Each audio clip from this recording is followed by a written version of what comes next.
Assalamualaikum warahmatullahi wabarakatuh. Perkenalkan, saya Hazia Fakrana Aksa dengan NIM 2511211035 dari kelas A3.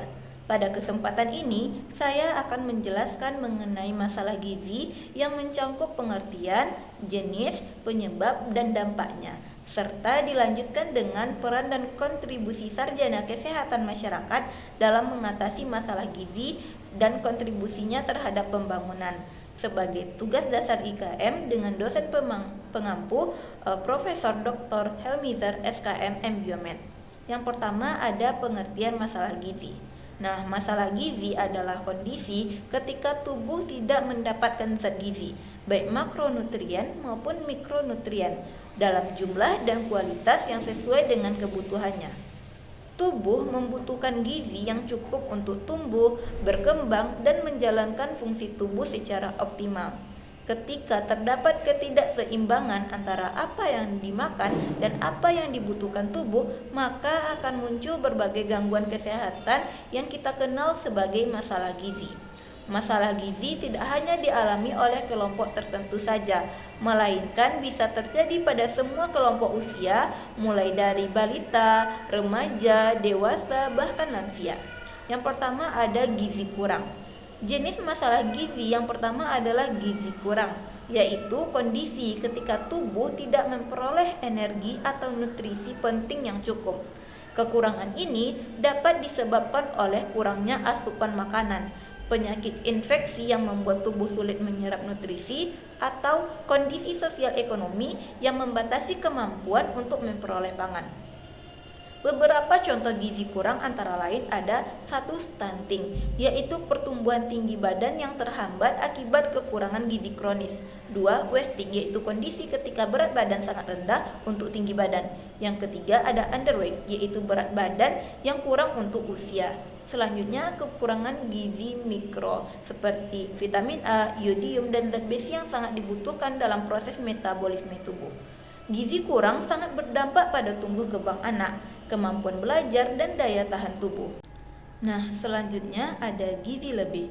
Selain kekurangan, terdapat juga masalah gizi lebih, yaitu ketika tubuh menerima energi atau nutrisi tertentu dalam jumlah yang berlebihan. Kondisi ini biasanya disebabkan oleh pola makan yang tidak seimbang, konsumsi makanan tinggi gula, garam, dan lemak, serta kurangnya aktivitas fisik. Dampak gizi lebih dapat meliputi pertama obesitas yang menjadi pintu masuk berbagai penyakit. Kedua, diabetes akibat tingginya kadar gula darah. Yang ketiga, hipertensi yaitu tekanan darah tinggi yang meningkatkan risiko stroke. Yang keempat, penyakit jantung yang dapat berujung pada serangan jantung dan kematian. Gizi lebih kini menjadi salah satu masalah kesehatan masyarakat yang meningkat seiring pola hidup modern. Nah, mengapa masalah gizi terjadi? Masalah gizi tidak terjadi karena satu faktor saja, melainkan kombinasi dari banyak faktor yang saling berhubungan. Di antaranya, yang pertama ada pola makan tidak seimbang. Misalnya, kebiasaan konsumsi makanan cepat saji atau kurangnya konsumsi sayur dan buah. Yang kedua, sanitasi dan higien buruk yang memicu infeksi dan menghambat penyerapan nutrisi. Yang ketiga, akses pangan terbatas akibat kondisi ekonomi keluarga. Yang keempat, kurangnya edukasi gizi sehingga masyarakat tidak mengetahui cara memilih makanan yang baik. Yang kelima, infeksi berulang pada anak seperti diare dan ispa. Yang keenam, lingkungan sosial dan budaya, misalnya kebiasaan makanan yang tidak sehat atau anggapan keliru tentang makanan tertentu. Faktor-faktor ini dapat memperburuk kondisi gizi, terutama pada kelompok rentan seperti balita. Selanjutnya, dampak masalah gizi. Masalah gizi memberikan dampak yang sangat luas, baik dalam jangka pendek maupun jangka panjang. Pada anak, dampaknya meliputi penurunan perkembangan otak sehingga kemampuan kognitif lebih rendah, kinerja akademik rendah karena kurang fokus dan energi, peningkatan risiko kematian balita, terutama pada anak dengan gizi buruk. Pada remaja dan dewasa, masalah gizi dapat menyebabkan yaitu penurunan produktivitas kerja, meningkatnya risiko penyakit tidak menular seperti diabetes, hipertensi, dan penyakit jantung, serta rendahnya kualitas hidup. Secara luas, masalah gizi dapat berdampak pada pertumbuhan ekonomi suatu negara karena menurunnya kualitas sumber daya manusia.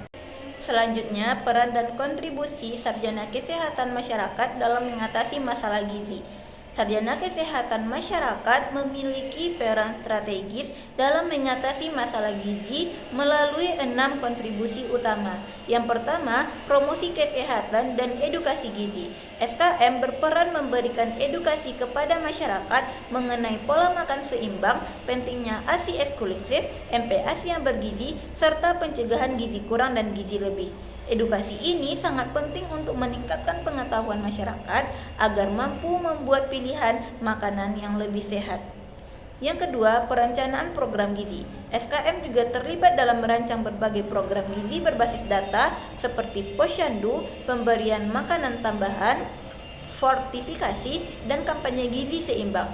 Program seperti 1000 hari pertama kehidupan adalah contoh intervensi yang sangat penting. Yang ketiga, penguatan sistem kesehatan dan pelayanan gizi. SKM mendukung jalannya program di puskesmas, sekolah, dan di desa melalui pendampingan kader gizi, pemantauan status gizi anak, hingga supervisi kegiatan. Peran ini memastikan program berjalan efektif dan tepat sasaran.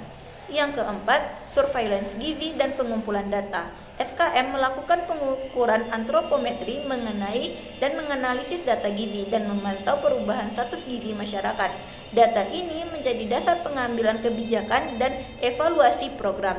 Yang kelima, penguatan sanitasi dan perilaku hidup bersih. Karena sanitasi sangat berkaitan dengan gizi, SKM juga berperan dalam meningkatkan akses air bersih, kebersihan lingkungan, dan mengurangi buang air besar sembarangan. Sanitasi yang baik membantu mencegah infeksi yang dapat memperburuk kondisi gizi. Yang keenam, ada pemberdayaan masyarakat.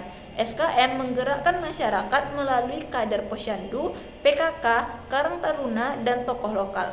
Pendekatan berbasis komunitas ini efektif untuk menciptakan perubahan perilaku kesehatan jangka panjang. Lalu, kontribusi jangka panjang terhadap pembangunan. Upaya perbaikan gizi memiliki dampak besar bagi pembangunan nasional. Beberapa kontribusi jangka panjang antara lain yaitu membentuk generasi yang sehat, cerdas, dan produktif, mengurangi beban ekonomi akibat stunting dan penyakit gizi, meningkatkan kualitas sumber daya manusia yang berpengaruh pada pertumbuhan ekonomi. Dengan demikian, peran SKM dalam penanganan gizi bukan hanya menyentuh aspek kesehatan, tetapi juga memperkuat pembangunan nasional secara keseluruhan. Demikian penjelasan mengenai masalah gizi beserta peran dan kontribusi SKM dalam mengatasinya. Semoga penjelasan ini dapat memberikan gambaran yang lebih jelas dan komprehensif mengenai pentingnya upaya perbaikan gizi untuk menciptakan masyarakat yang lebih sehat dan berkualitas. Sekian dari saya, terima kasih. Assalamualaikum warahmatullahi wabarakatuh.